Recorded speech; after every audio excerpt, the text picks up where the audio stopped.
My Best Friend Bought a Dog on the Deep Web by Macabre Machine. It was a chilly evening a few weeks ago when my friend Jason and I found ourselves indulging in the dark corners of the internet for our particular amusement. We would quite often peruse the dark web, trying to find the strangest things we could in that lawless place. We'd been doing it for years, since we first got access to the dark web back in high school when Jason found out about the Tor. We'd seen everything from drug sites to snuff sites, but on this particular evening, a peculiar link caught our attention. It was titled Doolittle's Bazaar. Intrigued, we clicked the link. A digital menagerie showcasing exotic animals of all kinds opened up in front of us.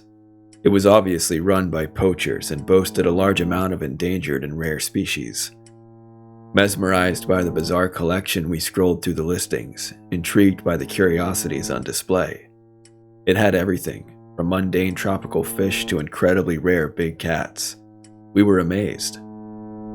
Amidst the virtual oddities, a seemingly innocuous pop-up materialized, advertising a dog, claiming that it was unlike any other. This dog is made just for you. It's astonishingly intelligent, capable of comprehending and executing any command. The perfect companion, it read. Its price tag was unusually low for what was being offered, almost too good to be true. Being the animal lover out of the two of us, Jason decided to take the plunge, succumbing to the allure of owning a unique and brilliant canine companion, as well as the possibility of rescuing the creature from the hands of the poachers. They're probably mistreating the poor thing anyway. You know what poachers can be like. I've seen videos online. Besides, no one else in the world will have one like it, he said, as though trying to justify his purchase. I warned him that it was probably a scam, but he was determined, as though he'd already made up his mind but was now coming up with the justification. He always got like this whenever it came to animals, always leading with his heart. I know it's risky, I'm not stupid, but what if it's legitimate? What if that poor creature is suffering and I can do something about it now? He said. With the nonchalant click of a button, he entered his payment details and placed the order. A sense of apprehension filled me as he clicked the button and the screen flashed "Payment processed." I wasn't sure why at the time. I think it was just a general distrust of the dark web. After all, we'd seen a lot of things on there before. "Well," said Jason, "let's see what happens. Worst case, I've just lost some money. Best case, I've rescued an animal." We carried on searching through random links in the dark web, but at the back of our minds was the excitement to see Jason's new dog, as well as the anxiety as to whether it was even real at all. You could never be too careful on the dark web. Jason went home later that night and the events of the evening gradually faded from our minds. Several weeks passed by with no sign of the dog. There was nothing from the company on the deep web either. We both assumed that it had been a scam and that Jason had just lost his money. "I told you so," I goaded each time I saw him. A few days after that, an obscure package arrived at my friend's doorstep. It was a huge box, larger than anything he'd ever ordered before. You could easily fit a full-length sofa inside and still have room to spare. Strapped to the top was a note. Printed on plain paper with no discerning marks, it read, "Your very own unique companion is here. We hope you enjoy it." Below, in the red text, were the words, "No refunds, no returns." Wasting no time, Jason called me. "It's here, the dog from the deep web, it's arrived. The box is massive, but I can hear it moving around inside." He practically shouted down the phone in excitement. Point 1 to Jason for always being right. "What? Really? Ha, okay, you win this one, Mr. Awesome," I responded, amazed that something actually had turned up. "I'll swing by after work and meet the new furball." "Sweet, see you then," he said in that same excited tone. Then he hung up. I couldn't help a feeling of excitement welling up in my stomach. I wasn't exactly an animal lover myself, I could take or leave them, but I was still excited to see this new dog. As soon as I finished work, I made my way over to his house as quickly as I could, interested to see what made the dog so unique. Knocking on the door, Jason slowly opened it, his head poking out gingerly from behind it. So, where is it? I asked, trying to glance over his shoulder. Come on, I want to see it. Yeah, okay, come in, Jason said, his voice quivering slightly. A stark contrast to his confident tone over the phone mere hours ago. I made my way into the house, but there was no sign of the creature that had been delivered. It's in the basement, Jason said, again in that shaking voice. Now very confused by what was going on, I followed as he led me to the basement. As soon as he opened the door, I was met with an odd stench, not something I'd ever smelt before. It was a sickly sweet smell with a hint of iron. I couldn't help a feeling of apprehension in my gut as I stared down the staircase into the black abyss. Inside the basement, it was dark. There was a small old light in the middle of the basement, illuminating a small area and casting long shadows across the floor. As I made my way down, the smell was much stronger, nearly suffocating me. I could make out sounds, too. There's no way I could describe those sounds. They seemed like a low grunting noise, but there was a high-pitched, pained quality to it. There's no way that sound was made by a dog. As my eyes adjusted to the gloom, I could see a large metal cage in the far corner of the basement. It had thick iron bars and a heavy-looking padlock on the gate. The floor was covered in sawdust. The sounds seemed to be emanating from further within. "Come here, girl," Jason beckoned, again, a quiver in his voice. My eyes remained fixed on the cage, awaiting the reveal of this peculiar new companion. The creature inside it obeyed his command, moving into the dim light. I had to stifle a scream. There's no way that thing could be a dog. It was hairless, with large red-looking welts all over its body that were held together with stitches. If I had to describe it, I would say that it appeared as if someone had crudely amalgamated human components to create a macabre imitation of a canine form. It was breathing that same low grunt with a high-pitched whine, as though its every breath was pained. Its face looked stretched, like the skin was pulled back, almost into a grimace of constant agony. I almost feel sorry for the wretched thing, if it wasn't so repulsive. "Oh, God," I said, not sure what else to say. All words left me. "I know, it's horrible, isn't it? I didn't think this is what they'd send. I was expecting something like a really obedient Doberman or something. But not this thing," Jason said. I could hear the sadness and disappointment in his voice. He almost couldn't bear to look at it either. It looks like it's been so badly mistreated, the poor thing. "Can you return it?" I asked, still looking at the thing in the cage, that same sense of revulsion filling me. "No, there are no returns. I'm stuck with her," Jason said in a frustrated tone. "Why don't you just give her to a rescue center, or release her into the wild or something then?" I asked. "I can't do that," Jason snapped, almost offended. "Look at her. Nobody'd take her for one, and she doesn't look like she'd survive in the wild on her own. She needs help." I felt so sorry for Jason. He seemed genuinely upset by the creature in the cage that he was now stuck with. He was a compassionate person, and I could see that this dilemma about what to do and the need to help was eating away at him inside. "All right," I said. "If you're going to keep this thing, we can't just call it that horrible thing. What are you going to call it? Got any ideas? Demon Doggo? Scooby Don't?" He thought for a second before saying Lucy. Lucy had been his grandmother's name. She'd passed away when he was really young. "Yeah, I think I want to call her Lucy." In the days following Lucy's arrival, Jason retreated further into his house, isolating himself from friends and social interactions. Whenever we managed to catch a glimpse of him, an uncharacteristic skittishness or edge hung about him, a stark contrast to his usual demeanor. He'd still speak and behave like the Jason we all knew, but he seemed distracted, as though he was constantly preoccupied with something. He also started dressing differently, wearing long clothing that covered most of his body regardless of the outside temperature, whereas before he was a shorts and t-shirt kind of guy. Every time I would ask him about Lucy, he would respond with something like, "She's good, yeah," or "She's getting there," but he wouldn't go into much detail. You could see it on his face, a look of conflict, as though he wanted to confide something in us but he couldn't bring himself to. In the weeks that followed, Jason had gotten worse. It was rare that anyone could get in contact with him at all. When we did see him, he was now a skinny, gaunt imitation of the healthy, happy Jason we knew before. He looked incredibly pale and sickly. He'd also developed an odd limp in his right leg. When we asked him about what was happening to him, he would laugh it off, saying that the doctors were investigating. But his expression didn't seem to portray the same feeling. He looked worried, almost scared. On the very rare occasions that he did come out with us, he'd normally only stay for a couple of hours before making some excuse to go back home. We were all worried about him. Unable to ignore the signs of his deteriorating condition, I mustered the courage to check on him. When I arrived at his house, I pressed the doorbell, waiting a while for an answer.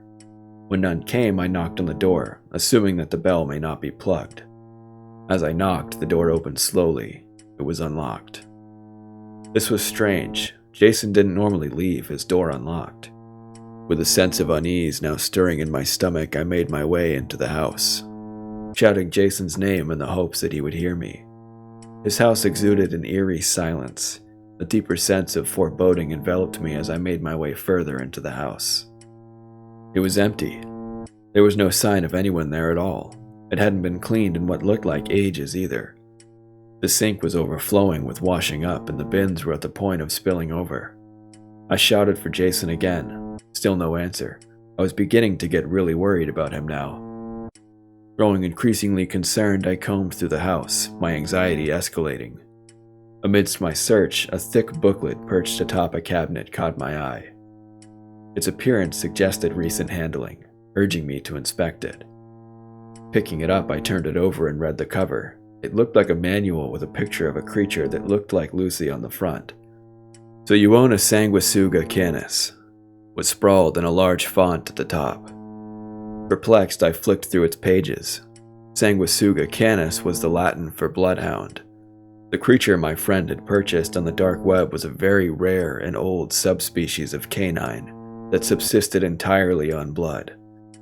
They were so exceedingly rare because of their metabolism, they could only go 6 to 8 hours between feeds until their bodies began to digest themselves and they starved to death.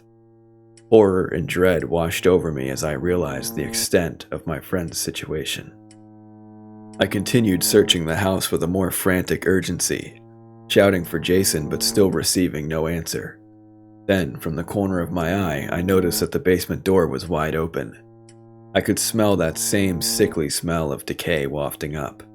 It was stronger now, and even more nauseating now that I knew it was due to decaying blood. I could also hear sounds from down there. The same low growl and whine as before, but there was another sound mixed in that I couldn't put my finger on. Tentatively, I ventured into the depths of his basement, terrified as to what I would find there. I couldn't bring myself to shout for Jason. It sounds silly, but the sounds in the basement sent shivers through me. So much so that I was too afraid to utter a sound. As I neared the bottom of the stairs, I poked my head around the corner into the dim gloom. I discovered Jason lying unconscious in the middle of the basement under that light. He was pale, deathly pale. I ran over to him, my fears being pushed to the back of my mind, overpowered by a deep concern for my friend. I rolled him over and tried to wake him, but he was completely unresponsive. I checked for a pulse, any sign of breathing or anything else that would show me that my friend was alive. There was nothing. I shook him again, begging him to wake up. The feeling of devastation was crushing. I was doing my best not to break down, but I could feel the hot tears welling up in my eyes. Jason, my best friend, was gone. I was so confused. What had happened? I knew that he was sick, but I had no idea he was this far gone. Why hasn't he said anything to me? I pulled him close and hugged him, beginning to cry, as though if I hugged him hard enough it might bring him back. He was cold as ice. He was really gone. Slowly, I laid his body back down gently onto the basement floor. As I lowered him, I noticed a piece of paper had dropped from his clenched fist. I turned to pick it up, and as I grabbed it, my eyes perceived something that I'm not sure I'll ever forget. Emerging from Jason's right leg, a grotesque and sinewy appendage, resembling a nightmarish vine, slithered into my line of sight. Its fleshy color clashed starkly against his pallid skin. With a labyrinth of capillaries that seemed to writhe and pulse with pulsating crimson fluid. The eerie, almost dance-like undulations propelled the liquid in a disturbing rhythm, leading the eye along the horrifying path into the abyss of Lucy's cage. As if called to action by observation, the tube disconnected from Jason's leg with an audible pop, before slowly retracting back into the cage. Then there was a low growl as Lucy made her way forward. She was much larger than the last time I saw her, with red stains around her mouth where the tube was now receding. Her stomach was also distended and bloated, a deep red color compared with the rest of her pale frame. She looked me in the eyes with her cold gaze and let out another threatening growl. I began to back away, noticing the heavy padlock of the cage door on the floor just beyond Jason. A jolt of fear shot through me. She was loose. Without a second thought, I ran. Fear clenched my heart as I scrambled up the stairs, propelled by sheer survival instinct. Reaching the top, I slammed the door shut and barricaded it with a chair. The door thudded seconds later, as though Lucy had thrown herself at it as hard as she could. The door rattled violently, and the chair visibly shook, but it held. She made an awful noise, like a roar but nothing like I'd heard before, but she couldn't get out. Desperation clouded my mind as I grappled with the dilemma before me. I couldn't let that abomination escape, not now that I knew what it was, but nor could I bear to confront the monstrosity that killed my best friend. I felt an overwhelming sense of entrapment and exhaustion, as if the weight of the entire ordeal was crashing down on me. With the main danger now sealed behind the door, the reality of the situation settled in, threatening to drown me in a tidal wave of emotions. The grief I'd felt in the basement when I saw Jason's body, my fear when I realized Lucy was loose, and now the dilemma of what to do with her. I made my way over to Jason's couch, needing to sit and try to process this, trying to figure out what I needed to do next. As I sat down, I remembered the piece of paper that had fallen from Jason's hand as I lowered him to the floor. The paper I was picking up just as I noticed that horrific proboscis. In the ensuing chaos, I'd stuffed it into my pocket, not wanting to lose the last remnant of my friend. Taking it out of my pocket, I smoothed it out. It was a note, addressed to me. It would make sense he'd know that I'd be the one to come looking for him. I began to read the rest of the note. Jason had written the note in his final moments, trying to explain why he'd been so distant and strange lately, and apologizing for how he'd been acting towards me and my friends. He explained that he'd not had any other way to feed Lucy, so he had been using his own blood every 8 hours to feed the creature. He knew it was draining him, gradually killing him, but he didn't want her to die. She was a living thing and endangered, he'd said. She deserves to live. But he wasn't sure how much longer he could keep it up. He asked me to forgive him, going on to say that he'd valued our friendship above all else. I placed the note down, tears welling up in my eyes. I sat there for hours, finding myself grappling with the knowledge that the creature's thirst for blood had been what had taken my best friend from me, and if I didn't act, it would soon lead to its demise. But my best friend sacrificed his life to keep that thing alive, and if I let it die, then he'll have given his life for nothing. I've still not made a decision yet, but I can't hear anything from the basement anymore. I guess there's no harm giving her a little bit of mine for the moment. Just to keep her alive while I decide. Yeah. Just this once. Thank you guys for listening. I appreciate it. I hope you enjoyed the story. Please go check out Macabre Machine on YouTube. I'll link him in the description. And I hope you have a good day. Goodbye.